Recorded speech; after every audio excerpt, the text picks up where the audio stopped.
are the big three really leaving? In this video, we'll be looking at the young talents who have proven themselves to be worthy successors of the iconic big three. To figure them out, sit tight and relax while we reveal three top talents that have given us further reason to love the game of tennis. Since the start of the Open era in 1968, the sport of tennis has undergone significant transformations. It's possible that the past 2 decades, particularly the men's singles competitions, were the most successful in the history of tennis. Collectively, 3 players have dominated the men's singles competition for close to 20 years. During this time, they have won 63 Grand Slams, with Nadal holding 22, Djokovic 21, and Federer 20 titles respectively. Their influence on tennis can be seen both in the sport itself and their accomplishments, as 3 of them have spent a combined 892 weeks at the top of the rankings. Since 2003, everyone has witnessed the greatness of Roger Federer, Rafael Nadal, and Novak Djokovic. If anything, they have remained true to their craft over the course of their careers. Because there can be no beginning without an ending,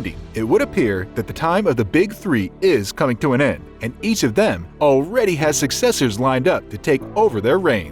On September 15, 2022, at the age of 41, Roger Federer made public his decision to retire from the sport of tennis. Even though Nadal and Djokovic are still very much around, it appears that we will not have them any longer either. Nadal's persistent injuries and age will not agree any longer, and Djokovic is getting close to his prime at this point in his career. It's appropriate only for younger generations of talented people to take over from these legends, just as it's acceptable for nature to take its course. Young stars like Carlos Alcaraz, Daniil Medvedev, Jannik Sinner, Alexander Zverev, and Stefanos Tsitsipas have been dominating the world of tennis as of late. The list goes on. It has been speculated that players who play in a manner similar to that of Novak, Roger Federer, and Rafael Nadal will achieve success on the same level as those players. According to the opinions of a number of tennis legends and fans who have weighed in on the topic, here are some players that have proven themselves worthy. Carlos Alcaraz. In 2018, Carlos made his professional debut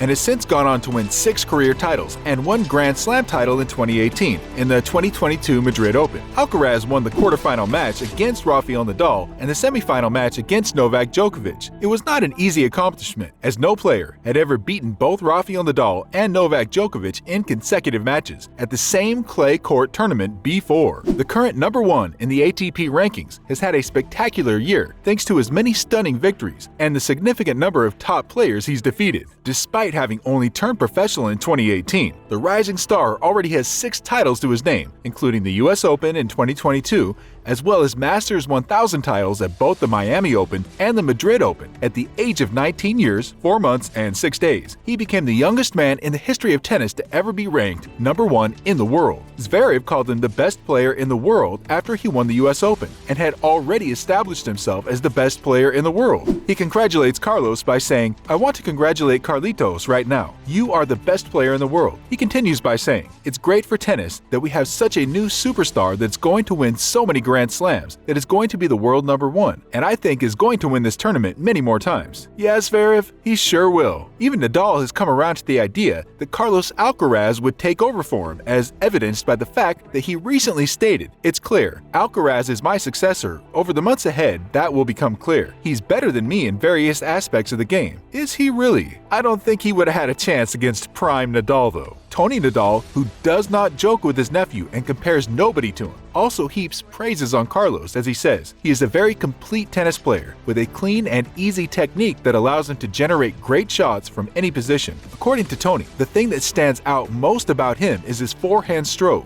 which is unquestionably already one of the best on the circuit. His backhand is very strong and competent. He easily possesses a significant serve speed without any problems, and despite the fact that it has room for improvement, his volley enables him to approach the net without fear. Because of his complete game, Carlos dominates competition on all surfaces, and he appears to have virtually limitless potential. I didn't mince words here when I said that. Alexander Zverev. Zverev is yet another bright star in the sport of tennis. He made his debut in the professional tennis circuit in 2013, but he did not become outstanding until 2017.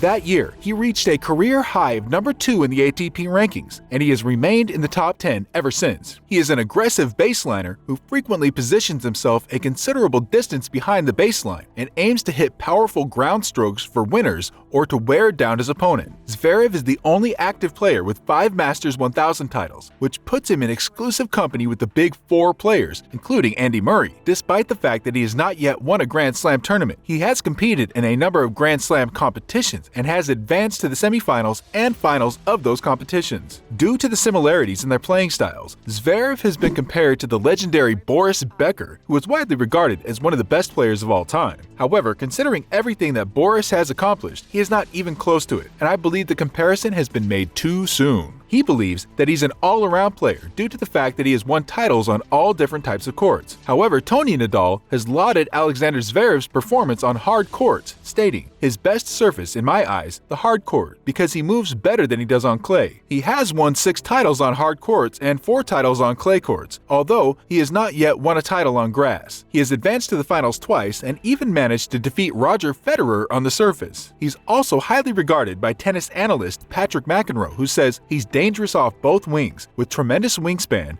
a big serve, and on-court presence. And he's an excellent mover. His technique is second to none. Finally, Jannik Sinner, the Italian tennis player who is now 21 years old, made his professional debut in 2018, and ever since then, he has been making a name for himself with his excellent play. He reached a career-high ranking of number 9 in the ATP, won 6 singles titles in the ATP tournament, and became the youngest player to hold an ATP title since Novak Djokovic in 2007. At the 2021 City Open, he also made history by becoming the youngest player ever to win the ATP 500 championship. Jannik's playing style, in addition to his achievements, has led many people to compare him to the Big Three and believe that he will be an excellent choice to take their place in the future. Because of his cool demeanor and fluid movement on the court, he has been compared to Roger Federer. Even Roger has commented on how well balanced he is in the game, saying something to the effect of, "What I like about him is that he almost has the same speed of shooting from the forehand and backhand." Similarly to Novak Djokovic, Jannik has been lauded for both his excellent lateral movement and his background in skiing. He surely is one player who can compete at the same level as the Big Three in all aspects. His demeanor can be compared to Roger. His flexibility, balance, and ability to play a winning shot from the most unlikely position can be compared to Novak. His topspin shots, particularly his backhand, drew similarities with Rafael. In comparison to the 1,252 revolutions per minute that Nadal generated with his backhand, Sinner generated an average of 1,858 revolutions per minute with his backhand, which was more than any other player. He's been playing at a very high level since he was a young child. In fact, Alexander Bublik referred to him as a robot when they competed against each other